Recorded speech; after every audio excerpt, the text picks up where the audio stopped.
It's easy to overlook documentation when building an application, but documentation can make or break a consumer's experience. Today, we're diving into the world of documentation to discuss what it takes to write good documentation, the ethics of documentation, and some popular tools you can use to get started.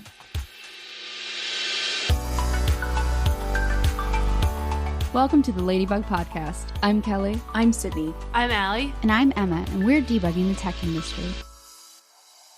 How often have you struggled to learn programming because you just couldn't find the right resource to suit your learning style? I struggled for nearly a year before stumbling upon a website known as Friend and Masters.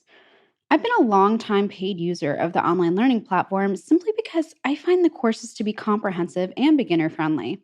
They have the best teachers in the tech industry, and they're one of the reasons I was able to land my dream job.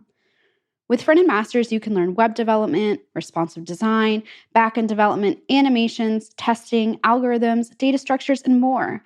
You can pick a course you're interested in or follow one of the learning paths like React, Vue, Angular, data visualization with D3, Node.js, and more. To learn more, head to friendandmasters.com. Why is uncoupled code documentation bad, and what does that even mean?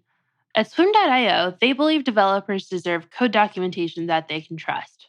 Swim's continuous documentation tool helps teams create code-coupled docs that are auto-synced with their code every time the code changes across multiple repositories. Swim helps teams ramp up new developers easily, enable a culture of knowledge sharing, and ship code faster. Swim's continuous documentation pulls from the CI/CD. It is easy to deploy and keeps teams afloat and happy. Swim Beta is now available on swim.io. Join Swim on their community channel and learn more about their continuous documentation manifesto on swim.io. Cool. So let's kick things off by talking about why a company or application even needs documentation in the first place. Have y'all worked with documentation, or have you created documentation, or have you just consumed it? More consuming it than I've created it. And I'm a person that really likes pictures and examples. And so maybe I do a little bit too much of that, but that has always been helpful for me. So I am only hoping that it was helpful for somebody else. I write docs as part of my job. I don't own the documentation for our tool, but we are open source. And so I consult on it from the most part from like an education standpoint. I have also worked on that at other jobs that I've been at, but also I find it's really important. I'm a manager of a team, and so writing down as many processes as possible so that instead of repeating the same thing over and over again, I can send docs to people and make it so that processes are really codified instead of just wong every time that I'm in a new conversation about something. That makes sense. That makes a lot of sense. Yeah. So there are like a few different reasons why, and I feel like documentation is not like a one shoe fits all. It's kind of like multi-purpose, and we'll talk about that in a little bit. But like essentially we can have documentation for internal tooling. We can have documentation for external consumers of open source software. Like Allie works on an open source piece of software. We can have documentation about team dynamics and like team workflow. So your company or app really needs good documentation for kind of all of these reasons, right? So consumers know how to use your software if it's open source. Like for Spotify, we have open source documentation about how to embed our players on your applications. And it used to be that like nobody really wanted to read documentation, but I think that paradigm is changing. And it seems like people really do enjoy well-written docs, so long as they're helpful. So I'm curious to see what the community thinks about this episode. I think it'll be interesting. I think like a big question is, who do we write documentation for? Because I think with a lot of coding, we attribute that to like, oh, we're writing for computers, which I guess theoretically is true. But at the same time, we write software for humans, and we also write documentation for humans.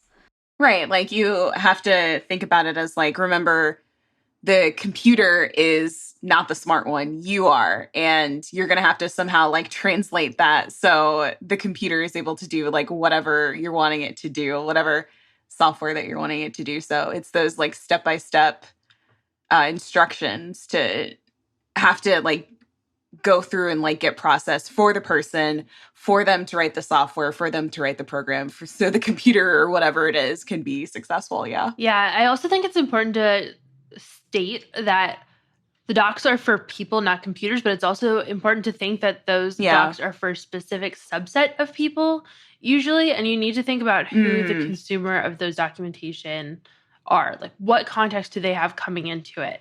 So I have documentation for my team that's internal, but I also have documentation for other teams that's how do you work with my team? How's the right way to get in touch with us? How can you add items for us to do? Things like that, because there are going to be different audiences that need different information. Even our external open source documentation, we have getting started guides for people who are just, dipping their toes in the water versus API documentation for people who are really looking under the hood, or guides for people who are doing advanced use cases. And I think it's important to think about all of those different personas and make sure that you're writing with them in mind rather than just a generic person that you're not thinking through, if that makes sense. That's a good point. Yeah, I think we had a conversation the other day at Spotify about, do we have like an all-encompassing documentation that lists out what features should be on which pages of our application? So like if you go to a show page, for example, what are all the things that I should be seeing on this page? Because we need to maintain feature parity across like the native desktop app, the mobile web player, the web player. And so like, do we actually have a list of that anywhere? I'm sure we do, but it's also like you need to surface this documentation and make it accessible to people in an easy to find location. And I think there's a quote from Ashley Bischoff that says, "No one's ever complained that something was too easy to read." And I think that's so true. It's like when in doubt, make the language as clear, concise, simplistic as you can. We'll talk in a second about what makes good documentation. But, Allie, like you brought up, like, oh, you should know who you're writing it for. And I absolutely think that's true. But at the same time, we need to maybe keep in mind that not everyone has the same baseline level knowledge. So, like, how do we balance that? Yeah. But I think on top of that, knowing what fits in your documentation versus what fits elsewhere. Like, for example, we have a JavaScript open source library. But explaining to somebody what a for loop is within that is probably not the right fit, because there's 8 bajillion resources out there on how to write a for loop. And you can kind of safely assume if somebody's at the level of JavaScript that they're looking for libraries, they probably know what a for loop or a function is. But if your desired user is completely non-technical, you're going to have to give them super in-depth explanations of everything technical. So yeah, I totally think you're right that people like things that are as easy to understand as possible, but make sure that you're giving them the information that's most relevant to them. Yeah, for sure. The other thing is it might not hurt to add like here's what's expected. Like you should have this baseline knowledge before you read these docs. I think that's actually really helpful because I see a lot of like online courses do that. Like if I'm teaching like a CSS frameworks class, I would, it would be helpful for you to have foundations of CSS, or, same with React, it would be useful to have a foundation of JavaScript. It could be useful to do that with your documentation as well. So like just having a list of prerequisites and maybe some resources recommended before you start kind of going into that documentation. Yeah. Is that what you're saying? Yeah, it could be useful. No, I agree. Yeah. Like you should be at an intermediate level of React before you're using this thing. I think that that's very fair. I will say that like sometimes people don't have the privilege of being able to learn those things prior to using them. Like if they're in a job, maybe they don't have the time to go out and do it. But by linking to related resources within your documentation, like if you mentioned hooks, for example, linking to the hooks documentation, that's going to save your consumers a lot of headache trying to make sure they have the right resource.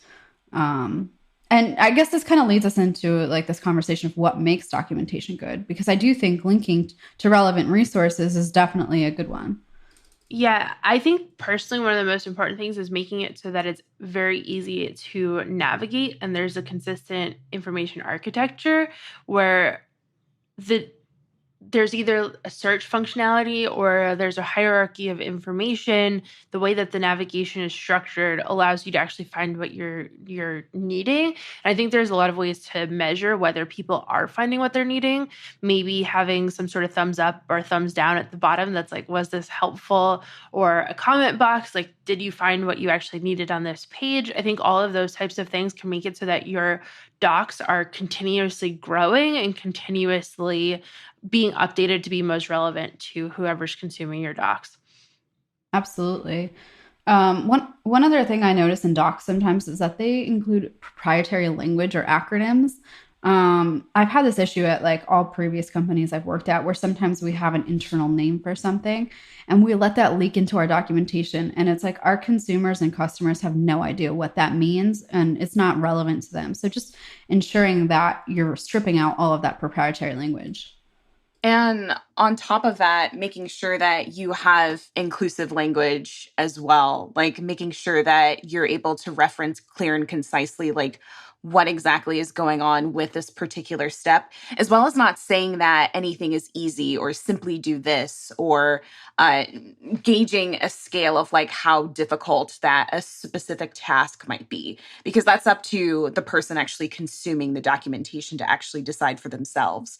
And then whether or not they do want to continue on with the documentation or go to one of the resources that you recommend is going to be up to them and going from there. Yeah, and we'll talk in the next section about the ethics of documentation. This is one piece of it that Sydney had just mentioned, and it's totally a valid one because it literally costs you nothing other than a few minutes to make your documentation inclusive, and there's really no reason you shouldn't be doing it.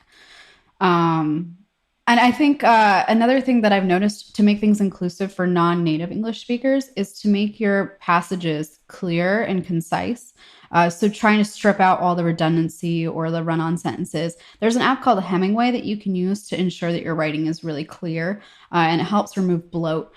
So yeah, ensuring, I think we forget sometimes that we have a lot of developers from other countries who are non-native English speakers, but are forced to speak English when it comes to learning or in the workplace. And so removing, any additional bloat from documentation helps them.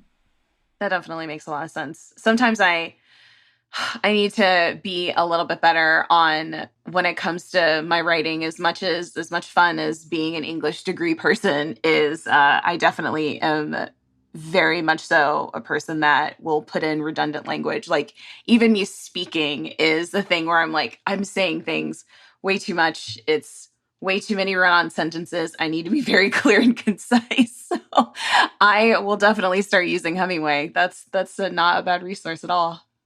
Yeah, and of course, if you're listening, we'll link all this stuff in the show notes. But I think one other thing that's important to note is addressing common errors. I don't know the last time I saw like really great documentation that included this, but the thing is, people are going to run into issues with when they use your software. It is inevitable. So it's better that you address those from the very beginning and say, hey, this could possibly be happening to you. If it does happen, this is why, and here's how you need to fix it.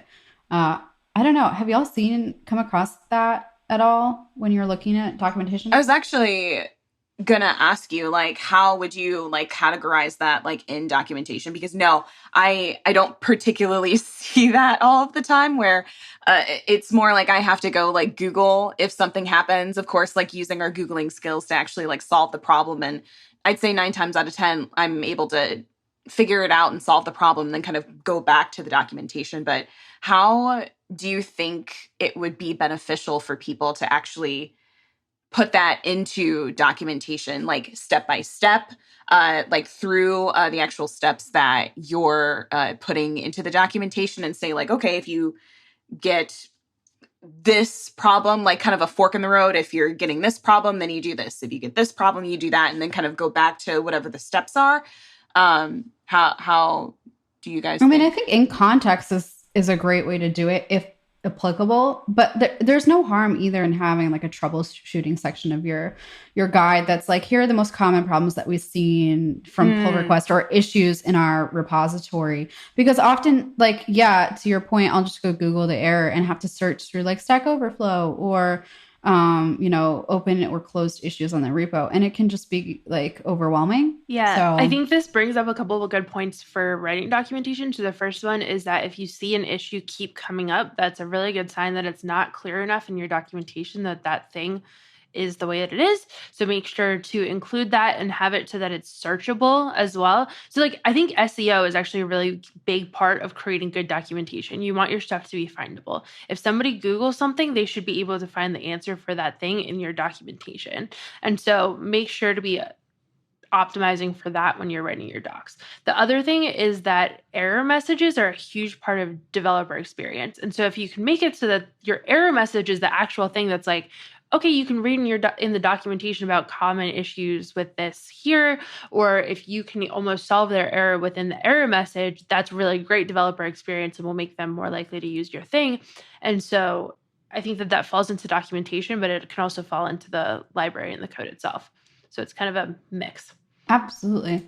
And I think just a couple more points to what makes documentation really great is obviously it has to be accurate, up to date. Make sure that you're updating it as things change, and that you're consistent. I think, this makes a big difference between like decent documentation and like really great documentation is like consistency on like, it could just be the visuals of it. Honestly, like it's not just about information architecture. It's also about like how you present that information architecture, ensuring that like on all your different pages, like your navigation is consistent, making it really easy for your users to find information, even maybe just how you reference things. Like if you're going to be using an acronym, like make sure that you define it and be consistent with that. Don't like flip flop between different terms for the same things maybe. Yeah.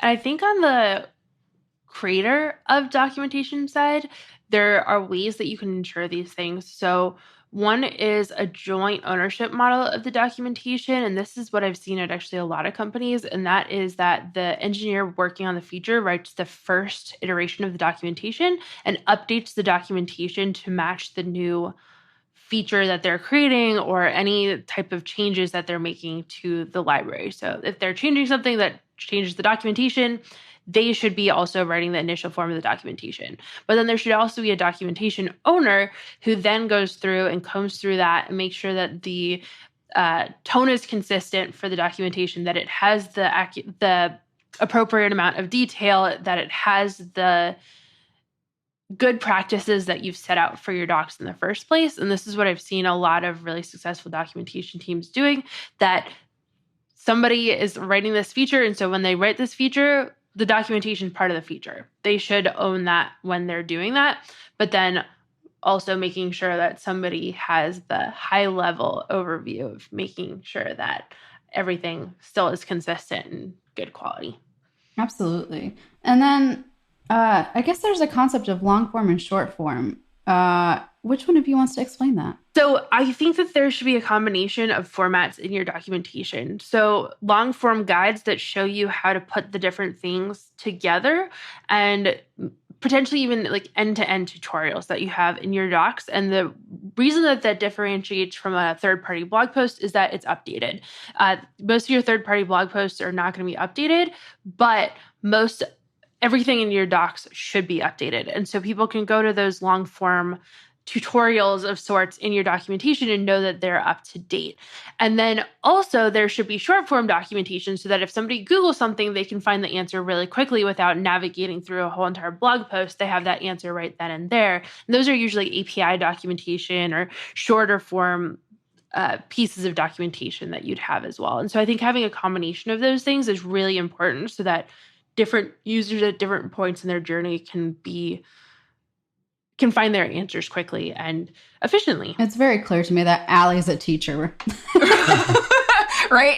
You know what I wish kind of was in the realm of like proper documentation, I'm being reminded of how like I will look up a recipe for something and I have to go through all of like the memories that people share about this particular recipe. They're like long stories about it. And these like are the different things that you have to do to get like this recipe just right and all that fun stuff. And then finally at the end of the page, that's when they actually give the recipe. And that is super freaking annoying. So that it makes more sense about the difference between long form and short form now that you've explained it. So thank you, Allie. It's so funny because I tweeted that once and I was like, I don't care about your grandma's, best friend, Charlotte, and how she got the recipe. And I remember, like, I think it was Rachel Neighbors commenting and being like, I actually enjoy that. And I'm like, oh, maybe I should That's start great. enjoying it. And now, like, the closer I get to 30, the more I'm like, I like reading about your grandma's best friend, Charlotte, during the cookie recipe. But to your point, like, when it comes to documentation, it's really not the place. Yeah, it should be pretty to the point. Yeah.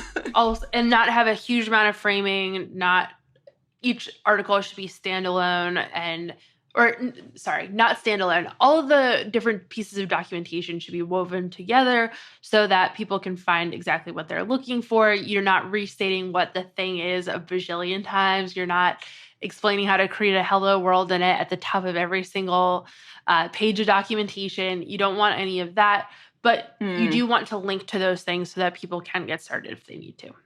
And that's where having this information architecture that people can easily navigate is really important so that they can find what they need if the article that they land on is not what they need. That makes sense. Yeah. That makes a lot of sense. One other thing that Spotify did really well during orientation was they have this thing called the Golden Path that everyone who joins as an engineer or I think a data scientist goes through this.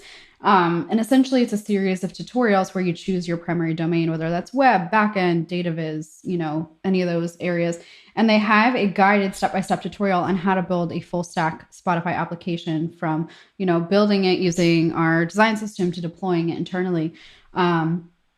And this internal documentation is so invaluable. Like if you have the ability to create these types of documentation tutorials for your new hires and you work on an enterprise level application, 10 out of 10 recommend doing this. That sounds lovely. That sounds so amazing. Well, let's talk about, the talk that actually inspired me wanting to discuss this topic in the first place. When I was speaking at GraphQL Day in Bodensee a couple years ago in Germany, Carolyn Stransky gave a talk about humanizing your documentation.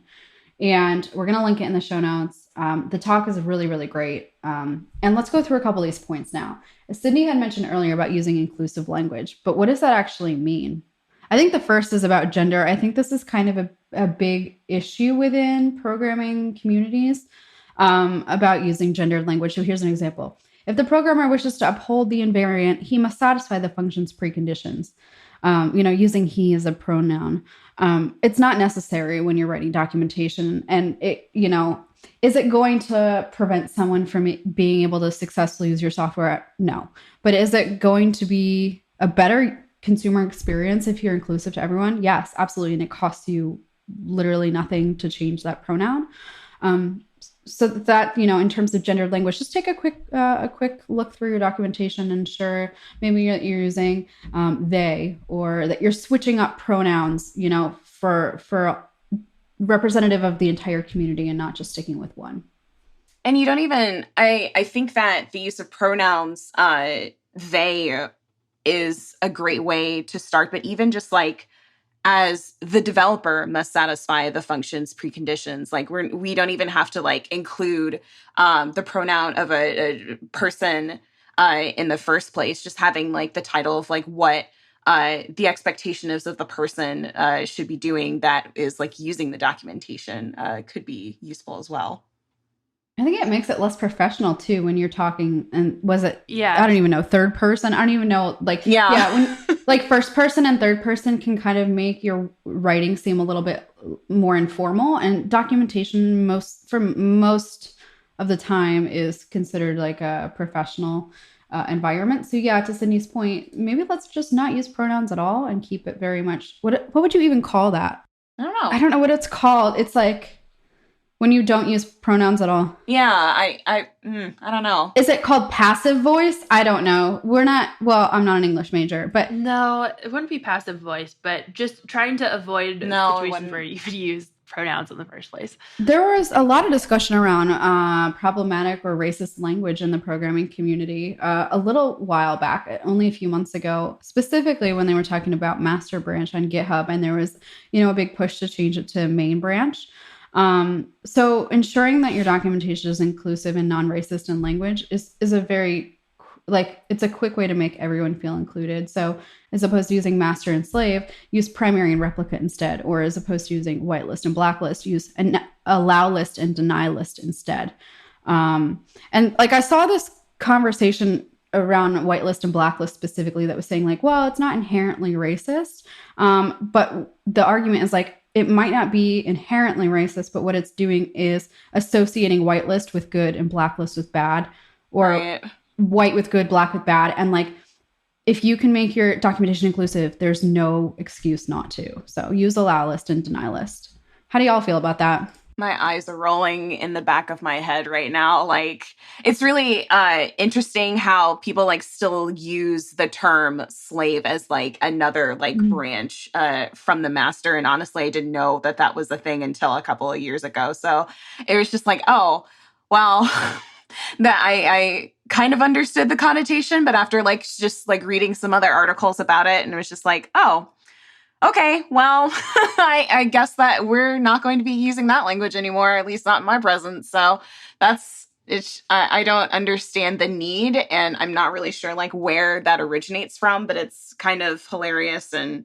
just very eye rolly that was the thought. I think the other thing too is that you can set up linters to check these things. So sometimes people mess up, especially if they've been using these terms for years and years. And so having some sort of script that checks your docs before they go live, that the right terminology is being used, that your documentation is as inclusive as possible, that words like easy or simpler or whatever raise a bell, or make sure that it's allow list instead of whitelist. Like all of these things, you can set up code to make sure that they're being followed. And so that could be a good way to make it so that this is really no lift. And I think like if you're listening to this and you're freaking annoyed at the fact that we're now like questioning your words of choice, like, is this, it's just language, who cares? It's like, if you're offended by that, you should maybe do a little bit of introspection there and say like, hey, if I can use different words and it makes other people feel more included, it's not that big of a barrier. So like, just get over it. Sorry, but like, I have no patience for people who get offended because, words are offensive. It's like, you don't get to decide what's offensive to someone else. If it's offensive, like, just get over yourself and use a different word. Right. That's all. Absolutely. Sydney, you had mentioned the terms simply, easily, or obviously, or a little bit earlier. To your point, like, if you're offended because you can't say simply, easily, obviously in your vocabulary when it comes to your documentation, it says a lot more about your character and what you have kind of dissociated yourself with when it comes to honestly being stuck on a problem in the different kind of like stages of your career. I might be using your documentation, Emma, and like, no, I don't want to be told that this is simple because I'm coming to your documentation for a reason. Clearly it wasn't simple, You had noted that Jim Fisher had opened the 2018 edition of Write the Docs in Prague, and their conference had stated that he did a quick search for the word simply on GitHub and found it over 92 million times. These are 92 million references when it comes to the word simply on GitHub.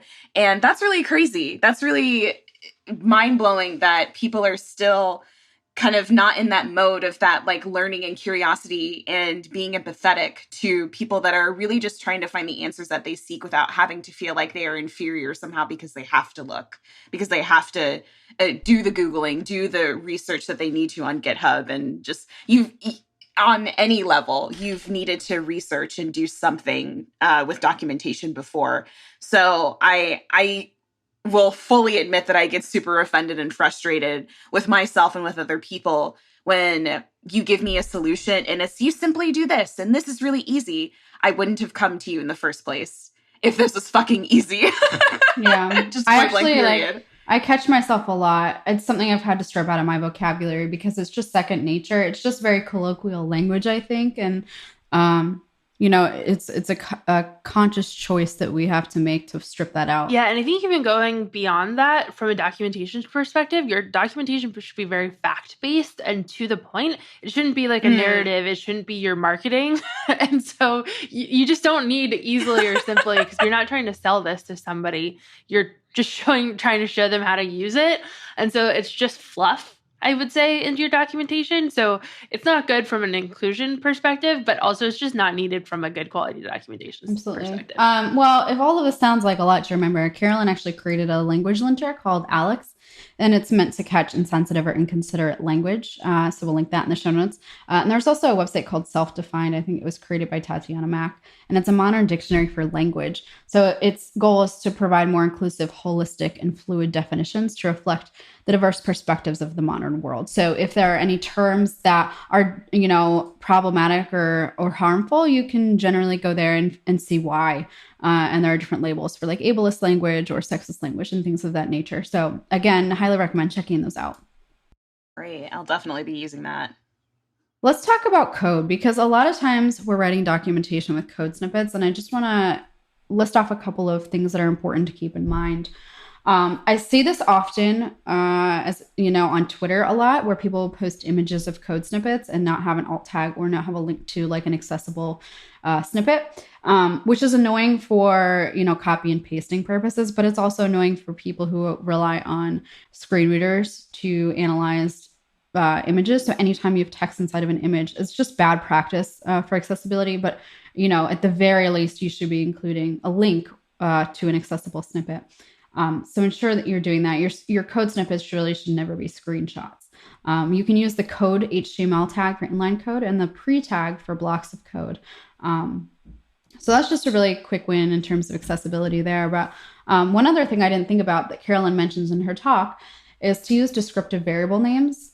It's much easier to follow documentation and tutorials if your variable names have proper descriptive names. So don't use foo, bar, and baz. Actually use, if you have like number of clicks on like a counter, call it num clicks or something that like indicates what that variable is holding. Does anybody know where foobar and baz came from at all? Yeah. Because I avoid documentation like the plague when they have foo and bar in it, because it is so hard to read. Like, what does this signify to me, Do you know what it is, Allie? Oh, I don't know if it's necessarily podcast appropriate, but it was from the military, and like foobar was fucked up beyond recognition. And so that's what foobar is. Yeah. You two shocked faces right now. Yeah. Yeah. What kind of dumb shorthand? What? That doesn't make any sense going into tech. Like all of these interesting like names and concepts that people have like decided to come up with. That is shocking. Yeah. That is so shocking. Okay. Thank you for that explanation. I appreciate it. I'm horrified. Oh my gosh. Cool. Yeah. Okay, so never using that again. Great. Love that the military has spilled over into programming. Am I shocked? No. It's from like 1965, to be fair. It's been before any of us were around, but yeah. Oh my gosh. I wasn't even a zygote, but I'm still offended. So, all right. To move off of that strange note, don't you love that when you're like, I wonder where this came from? And it's like not cool. It's weird. All right. So Allie had mentioned information architecture previously, but really quickly, like the structure of your documentation is important. And I think when you are documenting new features, for example, one great way to do that is explain what your feature is or what it does, and describe the use case. Like, why would you use this? So often, when I think of use cases, I think of design systems and style guides where they're describing maybe the difference between a link and a tertiary button, which looks very much like a link. So why would you use one over the other? And so if your app doesn't work for a particular use case, just be transparent about it. I massively respect people who can admit that, like, they haven't covered like a specific use case, or like, I guess my point is like I just respect when people or companies are very transparent about like, hey, I recognize there's a downfall or a pitfall here, but like we're aware of it and like potentially working on it. So, and it also helps to recommend tooling if there are specific problems that need solving that your app or your technology doesn't cover. Maybe recommend something that does work in tandem I with think that it. that's a good recommendation. In addition, like I said this before, but having the the ways to bubble up feedback about your documentation so that when people get stuck, you hear about it. I think that that's so important. Just having it be as low lift as possible so that you get people's feedback and make it better for the next people. So we can talk more about like what types of documentation that we should be writing. And I guess one of the main things that we should be talking about with this is how to even use an app that you're making in the first place, like how you're actually using the feature and kind of going through step by step as to why that you've decided to make this, what problem it solves, making sure that you're able to spin it up, how you're able to integrate this particular app that you are studying documentation for into the app that maybe you're making, how they can work in tandem. Uh, what else? What else from that? I think we've talked about a little bit component documentation for internal usage. I would love to get a little bit more clarity on like what you're meaning by that, Emma. Well, like if I'm building a component library, let's say a button, what are all the props that Mm-hmm. can be passed in to customize it? What information is required? What information is optional? Like obviously the required prop is going to be the child with the text for the button or an icon. Maybe there is no text, maybe it's an icon, but in that case you need an ARIA label. So like documenting the expected, required, optional props, Mm, things like that. But also like the customizations, like buttons can be big, small, extra large. They can have different colors. They could be primary, secondary, tertiary. Like we need to be right, aware of what all of those things are.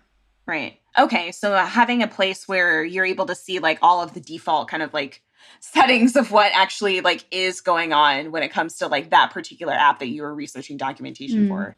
Well, yeah, especially if this is like a library that's going to be incorporated to another app. Like if I'm Right, building a component and I have the code for button, .jsx or .tsx or whatever language I'm right, using, obviously I can go open the file and see what props are required or optional. But right. often if we're using a library, that is all abstracted away and we don't have access to that very easily. So you need to make it easy for your consumers.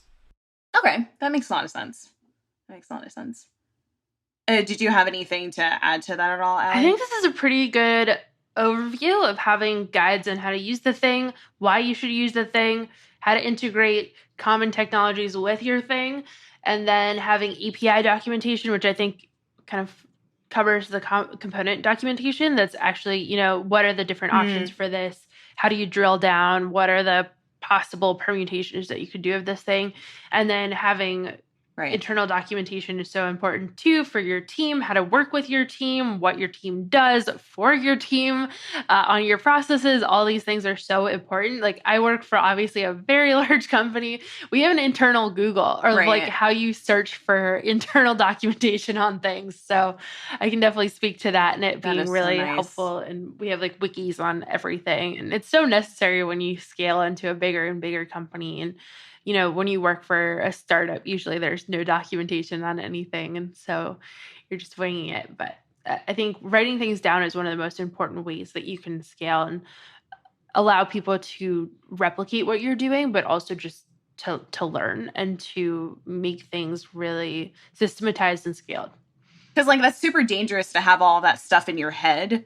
First off, like what if you leave? Like you're just gonna kind of like leave your new team members potentially like to the wind, just fending for themselves if you don't have any of that stuff like in your head down somewhere, even if it's like written. Somebody can type it up. Somebody can at least go and look it up to see if that's in records somewhere from your existence. And I'm sure that, to your point, you were saying that you have documentation for ways to actually get into contact with you, with your team, how to actually put different types of problems that you need to solve in the queue, and what exactly you're working on right now. Because I think that's super important as well for like people that are trying to figure out like who you need to go to actually get a problem solved. Like that isn't a bad idea to say like, okay, this is what we're currently working on right now. This is what's in our queue. If you like need to be nosy and know our business about that. And I don't know if we'll be able to specifically like do your request anytime soon, but you can leave it in there just in case, we'll see what happens. Yeah, I think even those documents on how to request work, how to best communicate with you. You can even have like a personal README that you send to people. Here's the best way, like Slack me, don't email me. I'm bad at emailing, like things like that. I don't have Slack on my phone. I think that helps people to communicate with you in the best ways. And so it doesn't even have to be a company that has documentation. It can be a person that has documentation. Slack is chaotic good. I hate the beep. I really do. Oh, I've been getting ads for Slack, and it has the little ping noise, and it gives me anxiety every time. I'm like, no, absolutely not. What the hell advertisements are you looking at? I don't know. It was a lot of times when I had a Hulu subscription, and there was Slack ads all the time within Hulu. Oh, that is awful. I'm so be like, sorry. Ping. Like, oh shit, I need to go check my computer. No, sir. That sounds awful. I'm so sorry. Oh, gosh. Well, should we talk about where we can actually host docs? I think, Allie, you wrote some of this down. Yeah, for sure. So I thought it would just be a good thing to quickly run down what tools you can use for creating documentation and where to host them. So you can host them on your site. So you could have your own domain and all that. You could also host them on GitHub. Having a README is so important to link out to the documentation, to talk about how to install your thing, to have a really short form of the documentation. I think all of that can really help people who just have like a few seconds to look at something. And if your thing is open source, then having the short form of that is so important. Storybook is another one that we have linked, and that one becomes really important if you have UI components or a component library. Yeah, for sure. So, speaking of Storybook, you had mentioned like calculating all the different permutations of components if you're doing a component library. Storybook is wonderful. I used it when I was teaching my friend a master's course about building a design system with React. It comes with a lot of really great add-ons or for building component libraries. So you can add an add-on that not only documents the component, but actually renders them so the consumer can see them and interact with them. They have like a ton of different add-ons that you can use, and they're all super useful. I do know they went through like I say pretty recent update, but like realistically, it's probably a year ago now because the pandemic has skewed my timeline of everything. But if you are building component libraries, 10 out of 10 recommend Storybook. The team is great. The technology is great. It's the best that I found for components. But there are a ton of different types of software for writing like more prosaic documentation. So I just did a quick search before, recording this for different tools that you can use. Bookstack seems to be one. It's a self-hosted platform for organizing and storing information. It's also free and open source. I haven't personally used it. I was watching a YouTube video briefly called Writing Technical Documentation, and that covers how to use it. So we'll link that in the show notes as well. And then a couple others that I found. Nuclino seems to be one that's pretty cool for team organization specifically. Docusaurus is one that I know at my last company, one of my friends, Khalil, was working with for our application GoToMeeting. It seems pretty simple, not simple. I hate that word. It seems pretty straightforward to set up. But lastly, I think is Sydney's favorite technology, Notion, because she has told us a lot about that. Notion is a really robust application, and I've seen it used for full-on like courses or for design systems and stuff like that. You can definitely use it, but I highly recommend understanding how it works before you just jump in, because it is a little confusing. Yes, very much so. To Emma's point, I don't love Notion for that fact. I am a person that like, I need to get something done. And the reason why I'm like using documentation is for like these simple reasons. And as much as Notion is like really great and robust and it's used for different things, for me, it is like way too many things for like the one thing that I need to do. So I will stick with my markdown language. I will stick with GitHub and post all of my stuff there. Thank you very much. You said that another documentation tool are some static site generators. So for like Next and Nuxt, Gatsby, Jekyll, I'm sure that there are a couple of others that we aren't naming. Is there any like specific things that you'd like need to do to set those up at all or like find them? No, I mean, we have a episode on Next.js. I think we may have had one way back in the day about Gatsby too, an early episode, but really these are probably the most common tools that you see for corporate documentation because your documentation doesn't need to be a dynamic site. So it's normally going to be a static site generator that generates the documentation. And so there are different tools that you can use for that. I think a static site is very appropriate for docs because you don't want it to be heavy. You want it to be fast loading. You want it to have good SEO. And so those are some of the common tools that you would use for it. Are we ready for shoutouts? I would really love to hear more about Emma's particular shout out. Yeah, why don't we start with you? So I bought a house. Woo! You!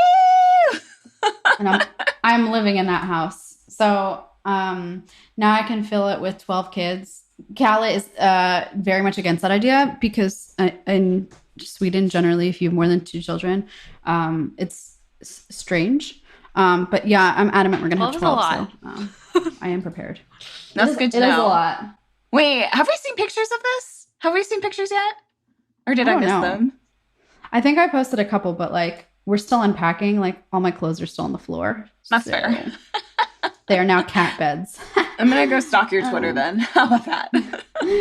Awesome. Sydney, what's your shout out? So I have recently been reading the book, The Big Leap by Gay Hendricks. I have been going through my own move and transition lately, and I'm freaking the fuck out. There's so much to do. There's so much to see, and I will be updating everybody about that soon, but now I'm kind of in that mode where I feel like I am making my fear kind of hold me back from my actual zone of genius. And so going through The Big Leap has given me a lot to think about when it comes to my processes of how I worry and where exactly that worry gets me when it comes to feeling like I am in a case of lack or in a space of lack, and going past that to actually get into my zone of genius where I am emitting that confidence and that happiness that the best case scenario will always come through if that's what you want. So big ups. I really like this book. So we'll see how it goes. And yeah, I'll be having some other moving updates for you guys, but that's it. Allie? Cool. Mine is like a super random one, but I switched from using the Mint app for tracking my budget to the Copilot app. And I like the UX of the Copilot app a lot better. And it helps you categorize things and tells you about subscriptions and things like that. So I don't know. It's one that I've been enjoying using and wanted to shout it out to not do a book for once.